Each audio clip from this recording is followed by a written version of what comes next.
Quinn Profiles. As an editor for Andy Warhol's Interview, the Los Angeles Herald-Examiner, LA Style, and Detour magazines, Joan covered the social set, the Hollywood hotshots, the international art scene, the mysteries of food, the excitement of travel, and the fabulous world of fashion. Joan continues to find creative people on the cutting edge who make things happen. Here's Joan Quinn. Hi, I'm Joan Quinn, and welcome to the Joan Quinn Profiles. Waiting to be profiled are author Julie Dolcemaschio and pianist-composer Giovanni Allevi. Author Julie Dolcemaschio was born and raised in Los Angeles. She attended Brigham Young University and Pierce College. Were you taking writing workshops while you were getting to Testarossa, your suspense novel? No. You weren't taking any workshops? No. How did you write this book? Well, I started writing fan fiction. And for those who don't know what that means, it's stories that are written based on characters that already exist. So for instance, if you're a Harry Potter fan or you like Starsky and Hutch, you can write a story about them or about those characters with everyone of the understanding that those characters belong to somebody else and that you don't get to have rights to those and you don't get to get paid for those. So I actually became disenchanted with a TV show I'd once loved.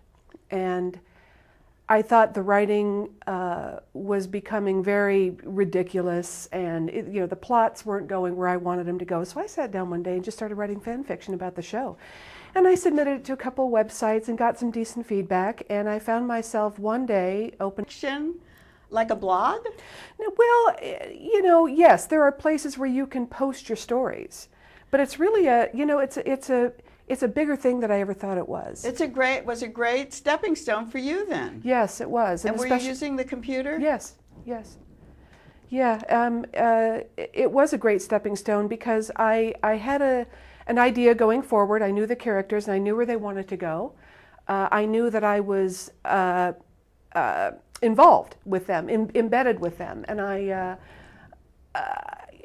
knew where it wanted to go, and it was just a great vehicle. Your characters in Testarossa, or your characters on the fan fiction? On the fan fiction. On the fan fiction. So Testarossa, though, you seem to know that whole area where it's taking place. It's in Venice, Bologna Creek, Marina Del Rey, Beethoven Street, where the shop is. I mean, all those streets and places that we're familiar with on the west side. How did you know that so well? I will live there. Oh, no wonder. Yes, I have I love the canals, the Venice canals where John Testarossa lives. As a child, I spent a lot of time there. And at the time, it was not the terrific place it is now. I mean, it smelled funny, and the hippies were... They had to remake it, didn't they? Sure, they completely redid it. But at the time that it started, to find a place in my heart, the hippies were sitting around with their love beads, and I was 6, 7, 8, 9 years old, and I just thought I'd died and gone to heaven. It was great? You loved it? It was great. And now as an adult, I take my children through the canals, and my kids are, how about that house? How about that house? Like, well... now you have a postage stamp size lot going for $1 million. So. Exactly. But, okay, going through that area, why not a fisherman? Why a police novel? I have always loved the genre. I grew up loving Joseph Wambach and his police stories. He has a knack for really fishing out the characters. If you read his first book, New Centurions, you go from these green boys just out of the academy, and they take them through the Watts riots, and by the 70s, they are jaded and they are drinking, and he really gets into the human aspect as well as what they do for a living, and it's just fantastic. He's been my inspiration for sure. He was a policeman, though. Yes, he was. So he knew the force. You haven't been a policeman, and you're writing in John Testarossa's voice, a woman writing in a man's voice. Right. How did you do that? Because I felt really weird when you had your love scenes. No. No? I think John is the man I would. He's the man you want. He would be if I were a man. I think John is the kind of man women want to sleep with and men want to be. But definitely, if I was a man, I think that that's who I would be. And I set out from the very beginning. I wrote in the first person as John. Mm-hmm. I think because he has a story to tell, and I wanted to explore that story through his eyes. He's got a very unique perspective. He's the son of a cop in an Italian family. His father was taken from him at a very early age through means that were not natural. He took revenge for that. And he has a very unique outlook, I think, on life. And he's also the kind of man that we don't see in a lot of detective novels anymore. You don't talk about his background. You write in italics at the beginning of each chapter, yes, a little bit, opening John to us as we go along. Yes, I really wanted to... What I said is you don't write it like he's telling you the story. You get a little, like, a prelude to it at the beginning of each chapter. Right, the chapter prefaces. Yeah. I think that I preferred doing it that way because to really tell John's story properly, because I'm writing in the first person, it would have taken away from the cop story and the character study that is the book. I felt like I needed to keep that separated. But it's his point of view. How do you get into him, and how do you thinking like him and reacting to certain things with a man from a man's point of view? I think a lot of it's human nature, you know. I mean, I think you and I could both sit down and say, boy, you know, if I was a cop and I was in that situation, I wonder if I think we would act this way, or I think that's a very realistic reaction, you know. So I've just sort of I sort of went along with it. No matter how hard he is, like when somebody gets shot and he's cradling the head, as you say, and he's covered in blood, that showed his warmth.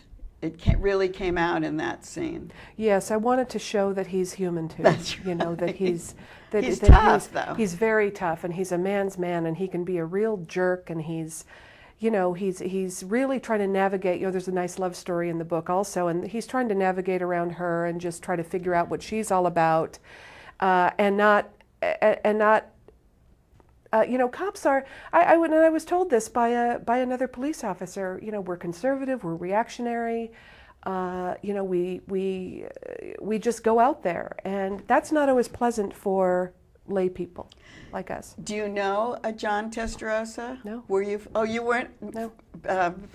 Building him on somebody else's character. What about Karen Gennaro? This gorgeous, beautiful, comes from a wealthy family, a doctor. She's who I wish I was. Oh, you don't know a Karen either. No. So it's all fantasy. It's all fantasy. It's all fantasy. Yes. That sounds good. Sure. That sounds good. I'll tell you, she's hiding something. Yes. He's hiding something. The morgue is hiding something. No. I mean, the description of the morgue. How did you get the description of the morgue? You could smell it off the pages. I had a lot of technical help from somebody in the coroner's office, which was very nice. But I also, you know, I think that at some point as a writer, you just have to make stuff up. And really? Yeah. Even that part you were making? Yeah, I did. Things I made it up. And, you know, at the end of the day, now that the book is out, I hope that I've done the professionals that I've written about justice. That's my biggest concern. Well, one of the things that I think you wanted to bring out, and I think you attribute it to your young son, who's Yes. a great athlete and loves athletics, the steroid use as we get through with these college kids. Right. The plot of the story was not originally about steroids. It was about something else. And when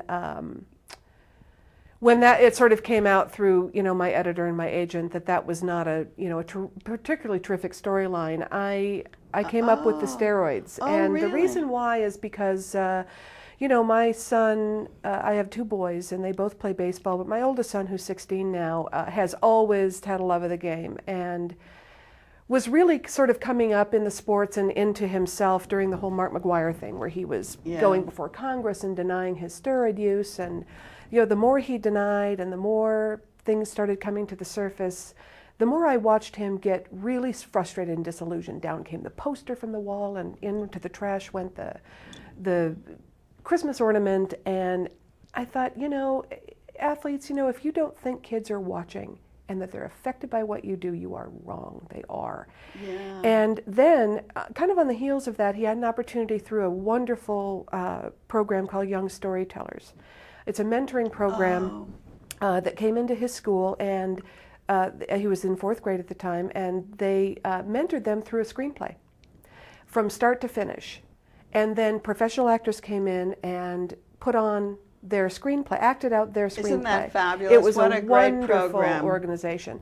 Anyway, while his friends were, writing stories about zombies and killing and mean girls, that type of theme, he wrote a wonderful screenplay about an athlete who came up in the game, found out he was on steroids, had to leave the game, went out and redeemed himself in different ways, then came back into the game a changed person, realized he didn't need that to succeed. That was a 4th grader? That was, and I knew at that point that this whole steroids thing really touched him in a deep place. Yeah, that's fantastic, because you can tell as you're writing what's going on and how it's going on. Before we leave, I thought the idea that you used so many things from Brigham Young, the mission and the idea that the Mormons go on a mission. I think I started finding all kinds of things in your background that you brought out in Testarossa. Yes, I wanted to show that bad things happen to good people. Yeah. And to lose, for a family to in the Mormon faith, for a family to lose their only son is really, it's more than just losing a child. Well, it's to everyone. It's really, and I know that we have to read the book. Karen Gennaro has a secret. John has a secret. What was the other one? You kill somebody off early that we really love, and we have to find out about that. So I thank you for coming, and we'll finish reading Testarossa. Great. Thank you so much for having me, Joan. Thank you. Don't go away. We'll be right back with musician, composer Giovanni Allevi.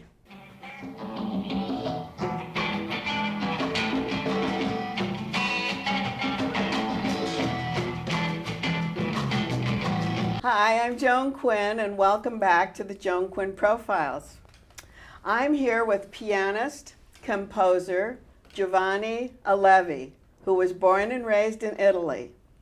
He attained his first diploma in piano at Moriachi Conservatoire in Perugia, and he got the same first diploma in composition at the Verdi Academy of Music in Milan. Giovanni continued his education with a degree cum laude in philosophy and went on to study at the International Academy in Arezzo under the maestro Carlo Alberto Neri.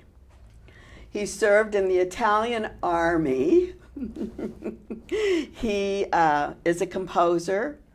He's a musician. He's written music for choir, for film, for orchestra. He's worked for everyone. He's worked all over Italy and Sicily, Turin, Syracuse, Palermo, Verona, and he just got off an airplane from Milan. So we're very happy to have him. Thank you for coming. Oh, thank you to you for your kindness. How was your flight? It was very good, very good. I slept only 3 hours. That's all you need. Yeah, okay. So, did you compose any music on the plane? Every time music is in my head. Yeah. And I composed in my head. Were you writing? Especially during the flights, the traveling. It's a very, very good moment. Is this the first time in Los Angeles? No, it's the second time. I had a concert last year. Oh, you did? At the Arifonda Theater with the piano.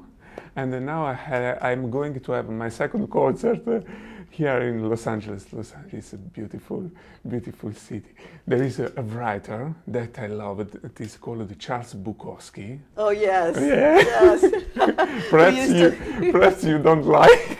Charles Bukowski, because he lived in San Pedro, and he was a big drinker, and he was a good writer. But he didn't write music. No. But I loved his descriptions about Los Angeles. Yes, in very his books. Good. And I had a book of Bukowski in the flight. Oh, you did? Yeah. Oh, so you're very fresh on Bukowski, very fresh. You're going to be playing at the Ford Amphitheater and at the El Rey Theater. Yeah. El Rey's on Wilshire Boulevard. And it's a really nice theater. Have you played there before? No. Oh, it'll be great. Are you playing the piano or are you conducting? No, I'm playing the piano, my own compositions on the piano. Oh, you are? And especially in Italy, just a few days ago, I published a CD called Alien. Oh, yes. Alien, it's a CD of solo piano of my composition, and inside there is one composition that is called L.A. Lullaby. Oh, L.A.? Yeah, that I composed here. So I look forward to have my concert to play for the first time my L.A. Lullaby. Are you going to play that here at the El Rey? No. Oh, it's you the can't first play time. You're called a classical... Yeah. Contemporary piano player. What is that? I studied all my life classical music. So now I compose with classical structures like sonata, scherzo, toccata, symphony. Pieces. I mean, several parts. Okay, we in several several parts. But I put inside music from nowadays. Contemporary. Contemporary. How do you do that? How? Yeah. Music comes in my head. I don't know why, and I don't know from where. Was it always in your head? Always. When you were a little boy? No, I don't need the keyboard to compose. I like to be alone, to wash the plates. You do that? Yeah, I need to do that. Washing the plates, and the music comes in my head, and I start to ring in my head. It goes around and around? Several thousands and thousands of times. I become mad, but at the end, after 3 years, a completely symphony is in my head. So when you talk about classical, can it mix with rock and roll? Yeah, because rock and roll is a part of the contemporary way of feel nowadays. But I put that all the influence from rock and roll, jazz, hip hop. I put inside the classical structure to achieve the classical contemporary music for me. I see. Now I got it. I understand. And then when you write for the orchestra and you conduct the same, it's the same. I think I saw pictures of you conducting in a black T-shirt in your jeans. Of course. Because that's contemporary? No, not for this. But also because music is the most important thing. The notes. Everything else, I don't mind. So I like to feel myself on the stage with my T-shirt, with my jeans, and with the great symphonic orchestra in front of me. I feel in paradise. That's how you feel. In 1997, you appeared with the rock star Giovanetti. Yeah. And you played the piano as the opening. How did that mix? He was a big rock star, and you were a concert pianist. How does that work? A very strange situation. Oh, okay. And there was 12,000 young people around me, and I was alone with the piano, playing my composition to open his concert. Right. And I was very afraid. I felt alone. in the center, alone in the center of all that people. But when I started to play, there was a great silence in all the stadium. Because they weren't expecting that. It was a very surprise. It Yeah, was for surprise them. for me. For you Because I too. couldn't believe that young people would be so in silence to listen to music that they didn't know. Exactly. Any music from a solo piano. At the beginning I was very afraid. After a few minutes, wow, I was impressed. And I finished with a great smile. You liked your audience, right? And did they like you a lot? Were they so excited too? Yeah. Giovanni Giovanni, yeah. Produced your album. Yes, he was the first producer of my first solo piano album. And he also helped you write a score for a movie, for a film. Or did you write the film? I don't like so much to write music for scores. No, but you were in Sundance. That was very good. Yes, it was just the only one time. Okay, but only that one was time. good. But yes, it was a corto, a very short. Very movie, corto. very corto, short movie. But there is a reason. Music, for me, is like a witch. Like a girl that wants me to love her, but she running away. She ran away, and I become mad. But she's the most important thing. She doesn't want to be near a score, near a film, near an image. She wants to be the star. I see. She doesn't want to be the background. Yeah, not to the back. She wants to be in the front. So that's finished. So only Sundance Festival, okay. But after I wrote only music by myself without anything else. I see. So we won't look forward to that. But I think the most interesting thing is when you had to serve your time in the military. And you went to the, military, Banda Nazionale? National Band of the Army. And you played Gershwin? Yeah. What is that? Yeah. In the band, there is not the piano. No? No. During my army, I was in the office of the commandant to put the things. To clean? To clean. Really? Yeah, that was my my duty. Your duty. To clean. But there was a piano, a little piano. So during the cleaning, I opened it and I started. You're kidding. I started to play the Rhapsody in Blue of George Gershwin. And the commandant was so happy and surprised to hear that. He decided to put the piano in the band. And I started a great tour playing Gershwin. You're kidding. And the army was for me a great musical and artistic experience. That was fantastic. Then you didn't have to clean anymore. You were finished with that. No, he wanted me to clean. Oh, he still did. Still. One of the things, that's a great story. One of the things that we talked about are the courses you took, like biomusic and music therapy. Yeah. From, who was it, Mario Corradini? Yeah. I started the music therapy. What is that? Just to understand that by music, we may keep in touch with our deep emotions and to make them free. Open. It is very difficult because I always You're within. take everything inside of me. And so this helped you. Yes, but not all helps only me, but people, every people, every person. Yeah. Is important to keep in touch with our emotions. But that's very interesting because when you sit in a concert and you hear the music, sometimes your whole inside just moves, because something in that music makes you understand, touches you. Yeah, yeah.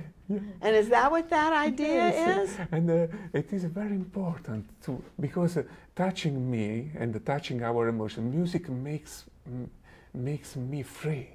Free. Make our we all free Yeah. to explain what we have inside. Well, we're almost out of time, but tell me about your book, La Musica in Testa, My a book. memoir. Yeah. The book was a diary, a personal diary, in which I wrote about my history, especially the first chapter starts with my first concert of classical music. How old were you? I was 20 years old, and I had a public of 5 people. Oh, you had an audience of 5 people? 5 people. I started to play, but I felt so sad, because my father told me, "What do you want to do with the music?" Exactly. He was right. He was right. And you were right, so you only had 5 people. My father was right. But I don't mind numbers. Everyone is. You touched each person. Yes, every person has an infinitive soul. Okay, and I had all the concert. I was playing Bach, Chopin, and also my own compositions. And after the concert, I hugged everybody. Hugged everybody, like friends. And you didn't even know them? You didn't know those people? No. They were. Yeah, and I asked to the organizer where I have to go to sleep.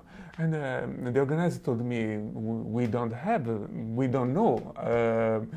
So I slept in the central station, in the central station of the trains. Oh, I have to read your memoir. Is it in Italian? Yeah, but it's not in English. No, in Italian. Oh, okay. But it was very, very difficult. Like Bukowski, situation like Bukowski. And but in that night, I was thinking about the concert, about the faces of my 5 people. Yeah. And I understood that music was my life. That's fantastic. Thank you for coming. Thank you so much for coming. And keep writing to JAQUINN1@AOL.com and 777 South Figueroa, 44th floor. And thanks for watching. And thanks to you. Ciao.